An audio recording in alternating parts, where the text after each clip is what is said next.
السلام علیکم ورحمۃ اللہ وبرکاتہ۔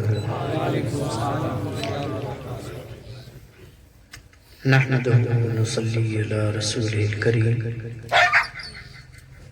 اما بعد، اعوذ باللہ من الشیطان الرجیم، بسم اللہ الرحمن الرحیم۔ رضی اللہ عنہم ورضی اللہ عنہم، صدق اللہ مولانا العظیم وصدق اللہ مولانا رسول الکریم، ونحن علی ذلک من الشاہدین والشاکرین، والحمد للہ رب العالمین۔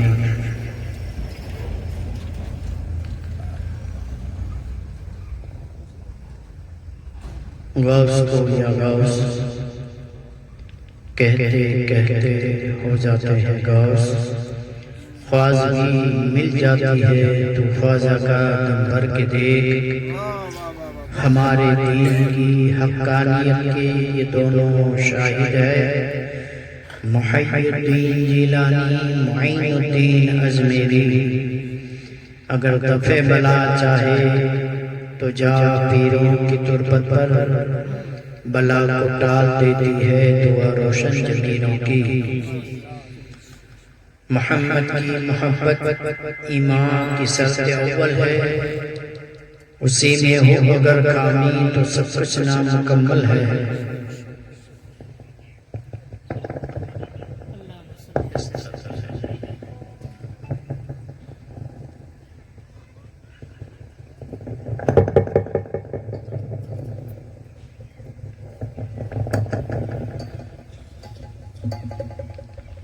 سرکار دو عالم کی الفت میں جو مرتے ہیں، سرکار دو عالم کی الفت میں جو مرتے ہیں، اللہ کے وہ بندے زندہ ہیں مزار میں، اللہ کے وہ بندے زندہ ہیں مزار میں۔ نہ تخت و تاج نہ سیم و گوہر کی بات کرو، خیر چاہو تو خیر البصر کی بات کرو۔ میرے محترم بزرگوں، نوجوان دوستوں، ہم ساتھیوں، خطبہ مسلم کے بعد قرآن مجید فرقان حمید کی مشہور اور معروف آیت کریمہ تلاوت کرنے کا شرف حاصل کیا۔ معنی اور مطلب سمجھنے اور سمجھانے سے بیشتر آئیے ہمارا مل کر بارگاہ رسالت اور اعلی رسالت میں درود پاک کا نذرانہ پیش کریں۔ اللہم صلی علی سیدنا محمد وعلی آل سیدنا ونبینا مولانا محمد وبارک وسلم، صلو علیہ صلاۃ و سلام علیک یا رسول اللہ صلی اللہ تعالی علیہ وسلم۔ کب سے آپ نعت پاک اور منقبت سن رہے ہیں، میں آپ کے درمیان اور کھانے کے درمیان زیادہ مائل ہونا نہیں چاہتا، صرف 15 منٹ مجھے برداشت کر لیں، لیکن کچھ کام کی باتیں آپ یہاں سے لے کے جائیں۔ اللہ رب تبارک و تعالی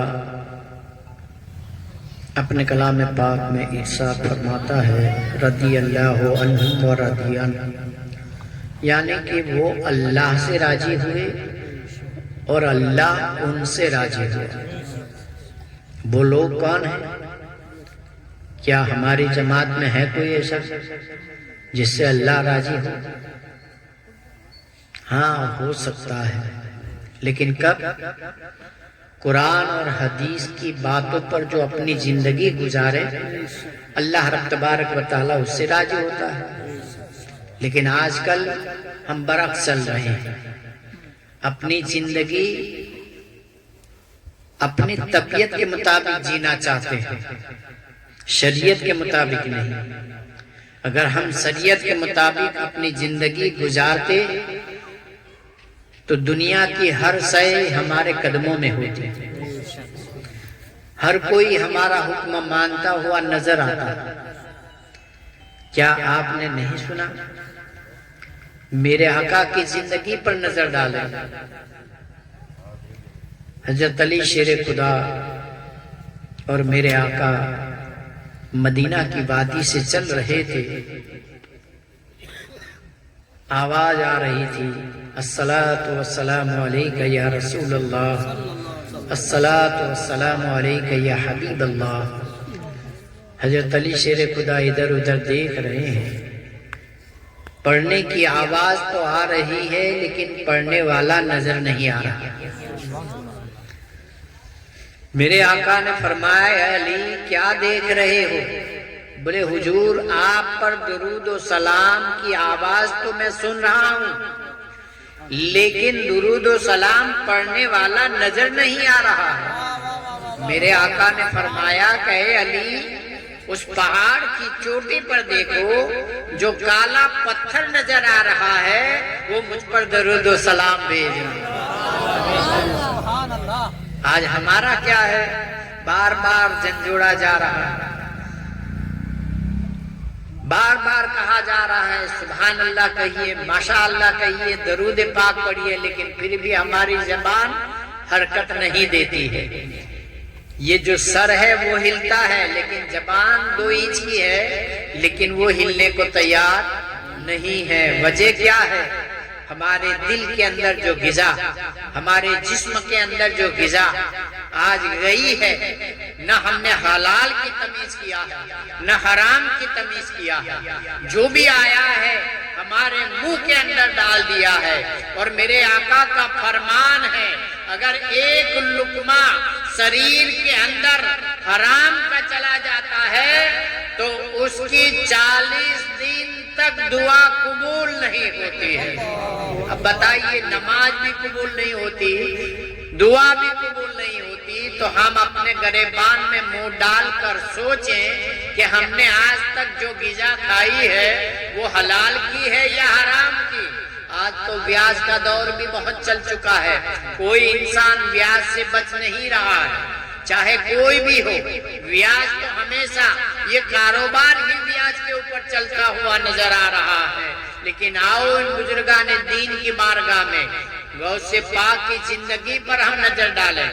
بچپنے کا عالم ہے، 4 سال کی عمر ہے، باہر آنگن میں کھیل رہے ہیں اور غیب ہاتھی سے ندا آئی، اے عبد القادر کیا آپ محبوب بننا چاہتے ہیں یا عاشق؟ اے عبد القادر آپ محبوب بننا چاہتے ہیں یا عاشق؟ آپ نے جواب نہیں دیا، دوڑے دوڑے بچپنے کا عالم ہے ماں کے قریب گئے اور کہنے لگے امی امی مجھے یہ آواز آ رہی ہے کہ اے عبد القادر آپ محبوب بننا چاہتے ہیں یا تو عاشق بننا چاہتے ہیں؟ تو ماں نے فرمایا اے بیٹا جو عاشق بنے ہیں آپ کے باپ دادا کا عالم دیکھیے، کربلا میں اپنے سارے کنبے کو لٹا دیا ہے، وہ عاشق بنے ہیں۔ تو آپ اگر ہاتھی کے غیب سے ندا ہے تو آپ کہہ دینا کہ اے رب کریم میں محبوب بننا چاہتا ہوں، میں محبوب بننا چاہتا ہوں۔ بس اتنی آواز بعد میں آئی تو باہر آئے، میدان میں آئے، آ کر دیکھا تو ہاتھی کے غیب سے ندا آئی، اے عبد القادر کیا بننا چاہتے ہو؟ محبوب بننا چاہتے ہو یا عاشق بننا چاہتے ہو؟ تو ماں نے جو سکھایا تھا اسی کے مطابق اپنی ننھی سی زبان سے بولے کہ اے آواز دینے والے میں محبوب بننا چاہتا ہوں، میں محبوب بننا چاہتا ہوں۔ تو ندائے غیب سے آواز آئی، اے محبوب سبحانی، اے محبوب سبحانی آج سے تمہارا لقب محبوب سبحانی ہے۔ تو بچپنے کے عالم میں غوث پاک کو محبوب سبحانی کا لقب مل گیا۔ اور اپنی زندگی پر نظر ڈالیں، آج تو ہم قدم قدم پر جھوٹ بولتے ہوئے نظر آ رہے ہیں، لیکن جب ماں نے کہا اے بیٹا آپ جب دین کی تعلیم کے لیے جا رہے ہیں تو کبھی جھوٹ مت بولنا، کبھی جھوٹ مت بولنا۔ یہ ماں کی تعلیم تھی، یہ ماں کی گود کی تعلیم تھی۔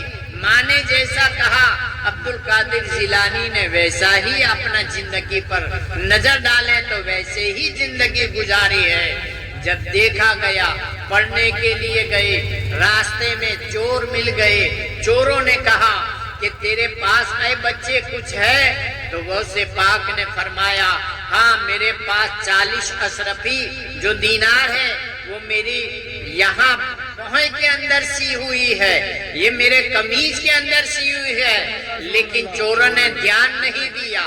اب چوروں کا جو سردار تھا اس نے پوچھا اب کوئی باقی رہا؟ بولے ہاں ایک ننھا سا بچہ ہے، وہ کہہ رہا ہے کہ میرے پاس اشرفیاں ہیں اور میرے یہ آستین میں سی ہوئی ہے۔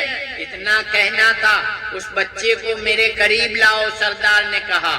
بچے کو قریب لایا گیا، غوث پاک کو سامنے کیا گیا، تو سردار نے کہا اے بچے کہاں پر ہے اشرفیاں؟ بولے میری آستین میں ہے۔ آستین توڑی گئی تو 40 اشرفیاں مل گئی۔ تو سردار نے کہا تجھے معلوم نہیں کہ ہم چور ہیں؟ تیری اشرفیاں ہم چورنے والے ہیں؟ تو جیسے ہی عبدالقادر جیلانی کو سردار نے کہا کہ ہم چور ہیں، تو عبدالقادر جیلانی نے کہا کہ میں نے میری ماں والدہ سے وعدہ کیا ہے کہ اے بیٹا کبھی جھوٹ نہیں بولنا، چاہے دنیا کی کتنی بھی دولت ہو لوٹ جائے، چاہے کچھ بھی ہو جائے، لیکن کبھی اپنی زبان سے جھوٹ نہ بولنا۔ 40 اشرفیاں سردار نے کہا کہ ایک ننھا سا بچہ اپنے ماں کے فرمان پر عمل کر رہا ہے، اور ہم تو خدا کے ایسے نافرمان بندے ہیں کہ 40 سال سے ہم لوٹ رہے ہیں، لوگوں کا مال ہڑپ کر رہے ہیں، لوگوں کی جان بھی لے رہے ہیں، ہمارا کیا حال ہوگا؟ تو عبدالقادر جیلانی کے سامنے اس سردار نے کہا کہ اے بچے آج تیرے ہاتھ پر ہم سچے دل سے توبہ کرتے ہیں، آئندہ کبھی کسی کو نہیں لوٹیں گے اور خدا کے فرمان پر اپنی زندگی کو عمل پیرا کریں گے۔ اور حق دل سے کلمہ پڑھ لیا، اشہد ان لا الہ الا اللہ واشہد ان محمد رسول اللہ۔ جیسے ہی سردار نے کلمہ پڑھا، جتنے بھی چور تھے ان سب نے کلمہ پڑھ کے اسلام میں داخل ہو گئے۔ ابھی تو بچپنے کا عالم ہے اور لوگوں کو اسلام میں داخل کیے جا رہے ہیں۔ جب مدرسے میں پہنچے، بغداد کی سرزمین پر پہنچے، استاد پڑھا رہے تھے، پیر حماد جن کا نام تھا، آپ کے استاد ہیں، اور آپ کے استاد صبر کا درس دے رہے تھے کہ صبر کس طرح کرنا چاہیے۔ آج تو ہمارے پاس صبر ہے ہی نہیں، تھوڑی دیر ہو جاتی ہے تو مولانا کو کہیں گے مولانا نے مائک پکڑ لیا ہے، ابھی تو کھانے کا وقت ہو چکا ہے، اس کے باوجود مولانا بولے ہی جا رہے ہیں۔ ہمارے پاس صبر کا تو کوئی بات ہی نہیں ہے، لیکن غوث پاک کو اپنے استاد صبر کا درس دے رہے تھے اور پورا مکمل صبر کا درس دے چکے تو ایک دن جمعہ کے روز دجلہ ندی کے کنارے کے پاس آپ کے استاد اور دیگر شاگرد اور غوث پاک بھی ساتھ میں چلے۔ سردی کا عالم تھا، سردی کے عالم میں غوث پاک کو دیکھا کہ دجلہ ندی کے کنارے پر آئے ہیں، ٹھنڈی کا موسم ہے۔ اب استاد نے یہ چاچا کہ میرا جو شاگرد ہے عبدالقادر جیلانی جو ہے وہ کتنا صبر کرتا ہے، بس اپنے ہاتھ سے دھکا دے دیا تو دجلہ ندی کے اندر، تو جمعہ کا دن تھا تو آپ تو غسل بھی نیت کر لی، غسل بھی ہو گیا، اور اس کے بعد باہر نکلے تو غوث پاک نے کچھ نہیں کہا استاد کو، لیکن رب ہے جو اپنے محبوب کی ایذا کو وہ برداشت نہیں کرتا ہے۔ جیسے ہی ہاتھ سے دھکا دیا تھا استاد کا ہاتھ سلب ہو گیا، استاد کا ہاتھ سلب ہو گیا، دیکھا گیا ان کی موت ہو گئی، ان کو دفنایا گیا۔ جب روزانہ غوث پاک استاد کے مزار پر جانے لگے، پڑھنے لگے تو دیکھا کہ پوچھا گیا ما فعل اللہ بیکا، تو استاد نے کہا کہ میں نے اپنے امتحان کے لیے آپ کو میں نے اپنے ہاتھ سے دھکا دیا تھا، وہی ہاتھ سلب ہو چکا ہے۔ تو غوث پاک روزانہ تو فاتحہ پڑھ کے چلے جاتے تھے، لیکن شاگرد بھی ساتھ میں آتے تھے، وہ بھی فاتحہ پڑھتے تھے استاد کی قبر پر۔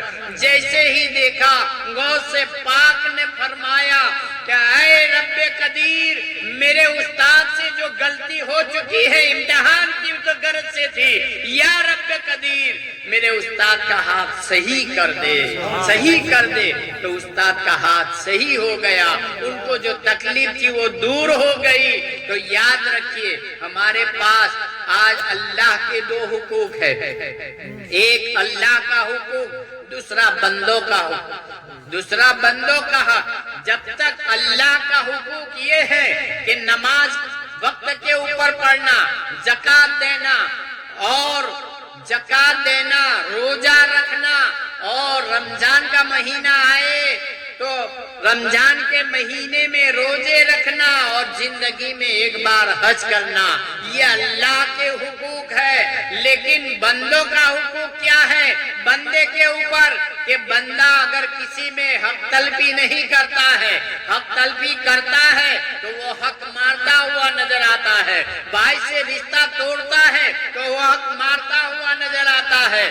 جب تک بندہ اپنے بھائی کا دل دکھاتا ہے، اور دل دکھانے والے جب تک اپنی زبان سے یہ نہیں کہتا کہ میں نے تجھے معاف کر دیا، تو اللہ رب تبارک و تعالیٰ بھی معاف نہیں کرتا ہے۔ اللہ رب تبارک و تعالیٰ بھی بندے کے حق کو معاف نہیں کرتا ہے۔ تو آج حق طلبی کی جاتی ہے، ایک دوسرے سے جوڑنے کی بجائے توڑنے کی کوشش کی جاتی ہے، اور امانت میں خیانت کی جاتی ہے۔ آج بہت سے ایسے معاملات ہوتے جا رہے ہیں، لیکن ہم جیسے ہی جو آتا ہے وہ مال ہڑپ کرنے کی کوشش کرتے ہیں۔ لیکن یاد رکھو ساری مصیبتوں کی جڑ جو ہے وہ ہماری نیت ہے۔ نیت اگر اچھی ہے تو اللہ رب تبارک و تعالیٰ اس نیت کے مطابق اس کے نامۂ اعمال میں اجر پہنچاتا ہے۔ اگر نیت خراب ہے تو یاد رکھو کہاوت ہے کہ نیت میں خطرہ تو جولی میں پتھرا ہوا کرتا ہے۔ ہم نے چاہیے کہ اپنے بھائی کے لیے بھی اچھی نیت رکھیں، اپنے باپ کے لیے بھی اچھی نیت رکھیں، اپنے دوستداروں کے لیے، اپنے رشتہ داروں کے لیے، اور کبھی پیر یا مولانا آ جائے تو ان کے لیے بھی یہ نیت رکھے۔ لیکن آج کل مولانا جیسے ہی رمضان کا مہینہ آتا ہے، بھوک ہاتھ میں ہوتی ہے تو ہم مولانا کو دیکھ کر چھپنے کی کوشش کرتے ہیں، مولانا کو دیکھ کر چھپنے کی کوشش کرتے ہیں کہ آئیں گے ابھی ہمارے پاس سے پیسہ لینے کی کوشش کریں گے اور زیادہ لینے کی کوشش کریں گے۔ لیکن یاد رکھنا مولانا اپنی نیت سے نہیں آتا ہے، اللہ تعالیٰ اس کے دل میں بات ڈالتا ہے کہ جا میرے دین کی مدد میرا بندہ کرے گا، تب جا کے بندے کے اوپر جو وبال آنے والی ہوتی ہے تو مولانا آ کر جیسے ہی رسید پھاڑتے ہیں تو اللہ رب تبارک و تعالیٰ بندے کے اوپر جو مصیبت آنے والی ہوتی ہے مولانا کی رسید کی عوض میں اس مصیبت کو ٹال دیتا ہے، اس مصیبت کو ٹال دیتا ہے۔ لیکن آج ہم مولاناؤں سے بھی دور بھاگتے ہوئے نظر آتے ہیں، پیروں سے بھی دور بھاگتے ہوئے نظر آتے ہیں۔ ارے پیر آتے ہیں تو تیرے ایمان، عقیدے اور اعمال کو بچانے کے لیے آتے ہیں، نہیں کہ ان کے جیب بھرنے کے لیے۔ اللہ والے جو ہوتے ہیں وہ اپنی زندگی خدا کی راہ میں اس طرح گزارتے ہیں کہ دنیا کی انہیں کوئی پرواہ نہیں ہوتی ہے۔ غریب نواز ہندوستان میں آئے تھے، اس سے پہلے اللہ رب تبارک و تعالیٰ نے ہاتھی کے غیب سے ندا کیا کہ اے غریب نواز، اے معین الدین، کیا چاہتے ہو؟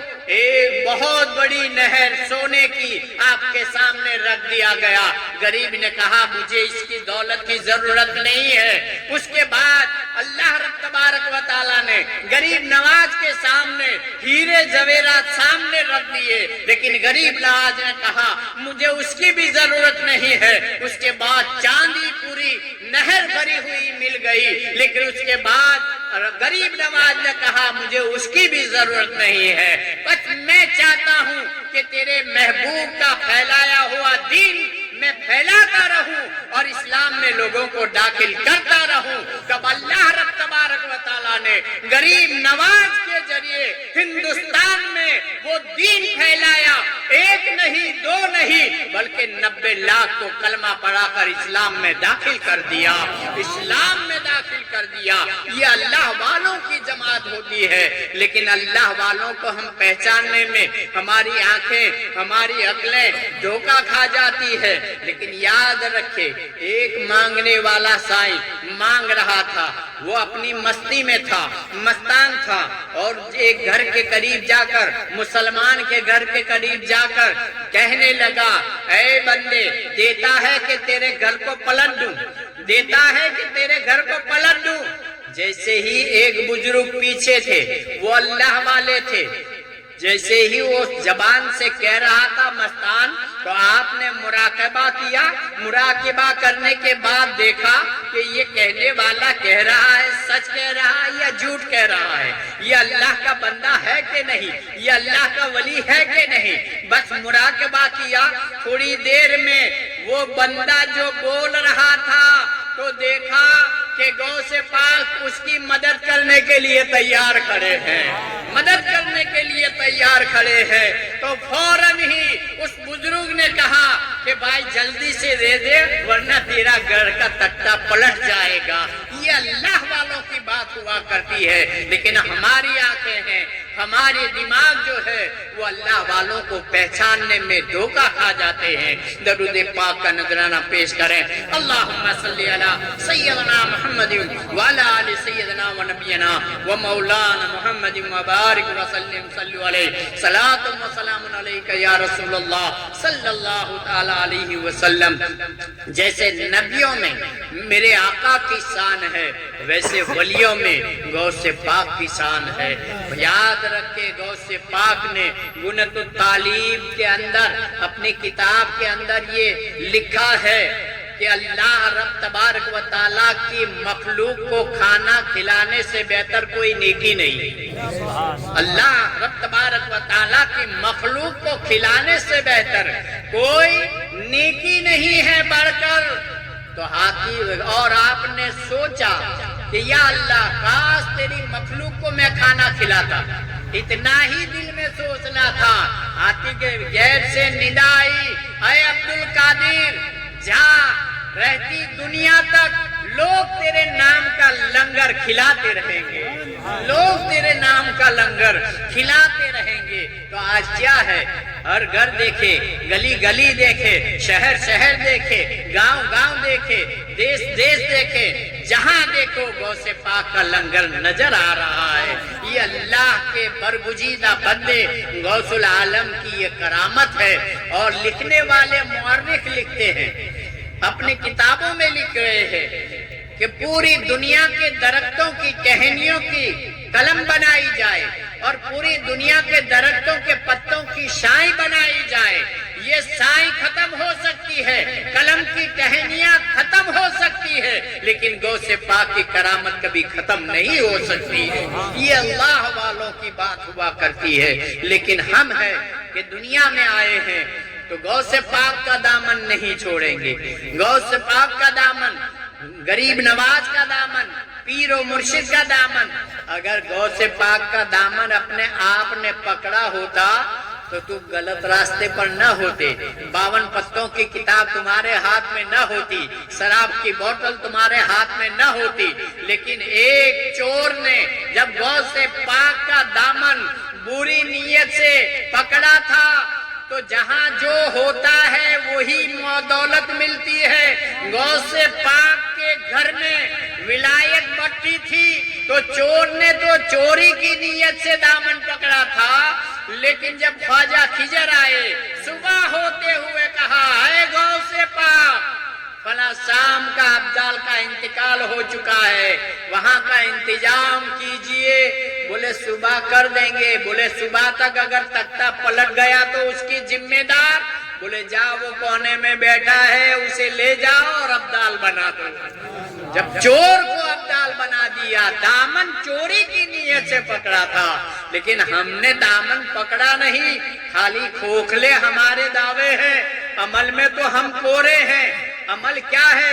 غوث پاک نے اپنی زندگی کو قرآن اور حدیث کی روشنی میں جو گزارا ہے، کبھی شریعت کے خلاف قدم نہیں بڑھایا ہے، کبھی شریعت کے خلاف کوئی بات نہیں کیا ہے، تب جا کے اللہ رب تبارک و تعالیٰ نے اپنا محبوب بندہ بنایا ہے۔ اور قرآن پاک میں یہ فرمایا رضی اللہ عنہم و رضی عنہ، یعنی کہ جو اللہ سے راضی ہوئے، اللہ ان سے راضی ہوا اور وہ اللہ سے راضی ہوئے۔ تو اللہ والے ہمیشہ خدا سے راضی رہتے ہیں۔ کب؟ کہ قرآن پاک اور حدیث سے پاک کی روشنی میں اپنی زندگی کو جو بسر کرتے ہیں وہ ہمیشہ کامیاب ہو جاتے ہیں، اور قرآن پاک اور حدیث سے پاک کی روشنی میں اپنی زندگی نہیں گزارتے وہ ہمیشہ ناکام ہوا کرتے ہیں۔ آج ہمارا حال یہ ہے کہ ہم اپنی طبیعت کے مطابق زندگی گزارتے ہیں، قرآن اور حدیث کی روشنی کی باتوں کو بالائے طاق رکھ دیا ہے۔ وجہ یہی ہے کہ آج چاروں طرف سے مسلمانوں کو گھیرا جا رہا ہے، تکلیف میں ڈالا جا رہا ہے، کوئی سننے والا نہیں ہے۔